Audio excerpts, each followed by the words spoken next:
The next is going to be Dan Manatt. I'm going to intro Dan briefly because he was the partner in that overview of the web video environment. But Dan has been really involved in this space since 1999. I don't know if you even dated it earlier, but certainly 1999 is when I think he really started to actually get his head into this. If there's anybody around, particularly in the Netroots space, because he's been doing a lot with the Netroots, but in general, through politics in general, it's been Dan in this space. And he's here to give us a lot of the insights into this space, but also to talk to you about just how easy this is to do. Dan? Thank you, Pete. Yes, 99, and Jeff and I were working a little bit together on freedomchannel.com. Arguably, other pioneers in this room, C-SPAN, of course, was probably the first place I saw political web video in 97 or 98, so it's good to have pioneers here, and for the rest of you, where you been? The first video blog I did was I posted from Hazard County, Kentucky, Ben Chandler's gubernatorial run in '03, and when you got to an Appalachian county with broadband, I realized we were getting there. So it's been interesting to see how the culture has taken a while to catch up with the technology. But I'm not here to talk about the meta. I'm here, Pete's marching orders are, I'm here to talk about the nuts and bolts. So let's get to the nuts and bolts.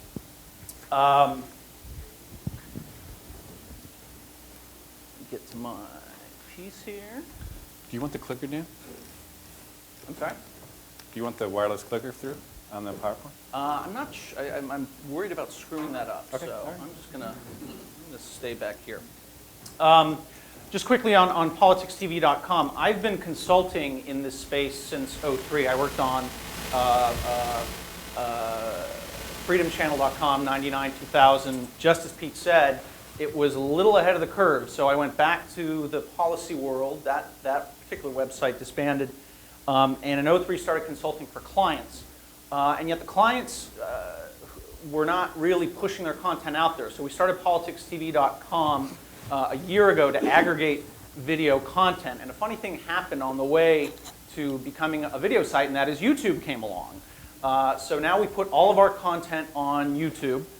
We just crossed the 2 million mark as far as videos viewed on YouTube, but we also maintain the site. This is a weekly show we have called the PTV Top 10, where it's kind of like, I'm told it's a mix of, I was shooting for ESPN's Top 10 Plays of the Week. I'm told it's a little more like VH1's The Best Week Ever. But essentially, we're just going out there and looking for the best political web videos of the week and throw them up there in a compilation. And so if you want to track what's going on in the space, that's one place to do it.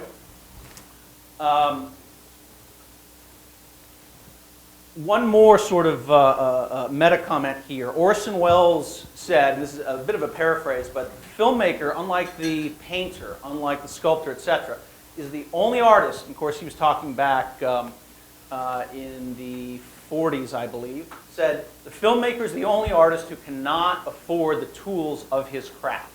Back when making a real movie cost a lot of money, a lot of money, and you really needed a studio. Well,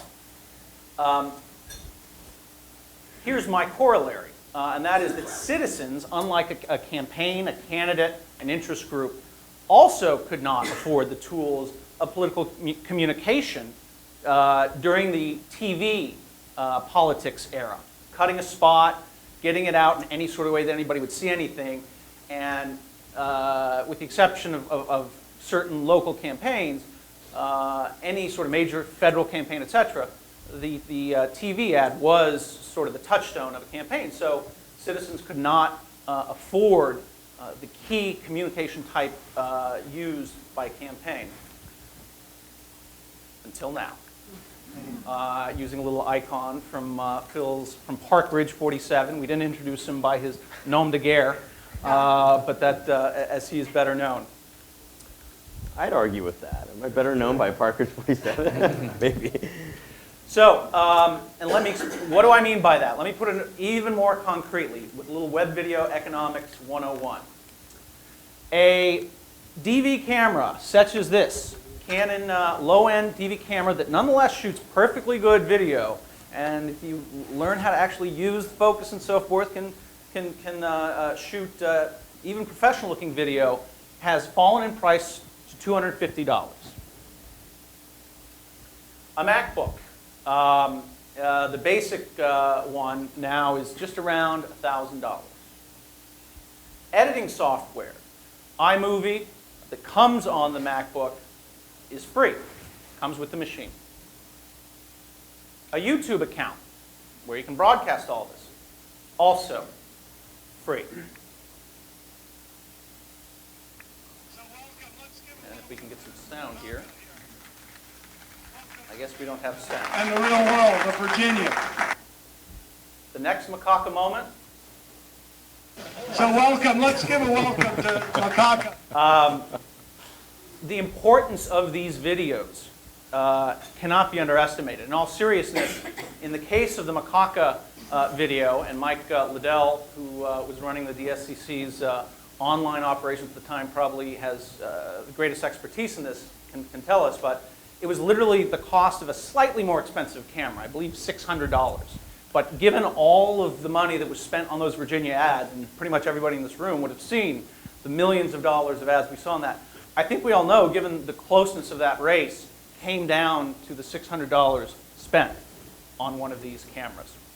So literally, with the exception of the tape and so forth, that $1,250 is all you need to do, all you need to spend to go into the web video business.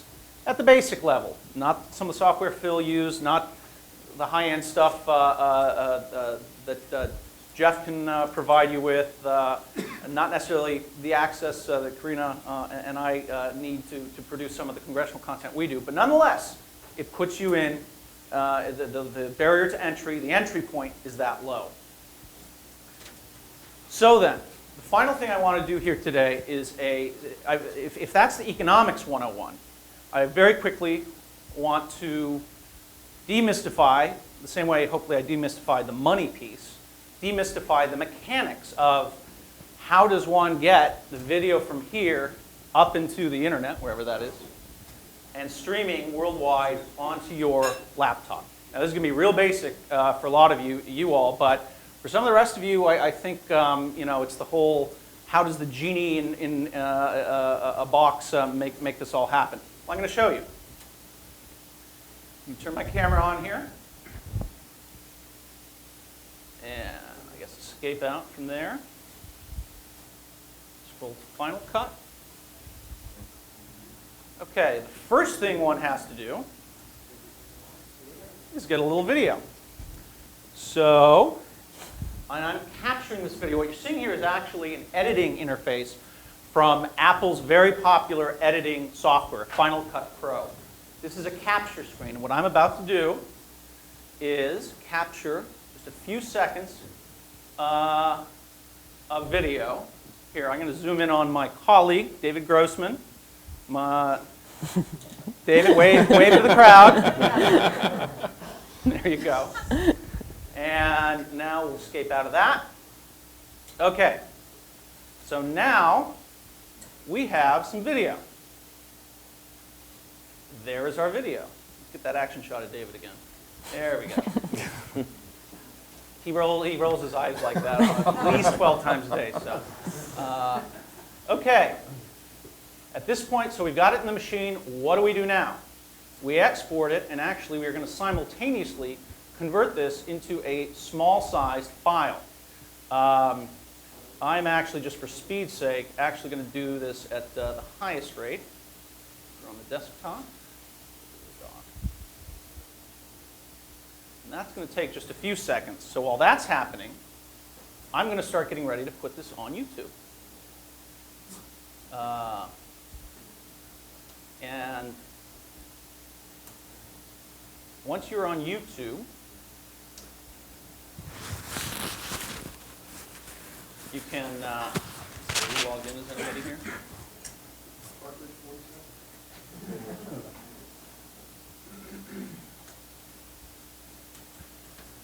To upload a video to YouTube is real easy. You just log in, give it a title, give it a description, and then give it tags or categories. So in this case, web video, NPI, whatever. Go down, you give it a video category, in this case news and politics. You click on continue uploading.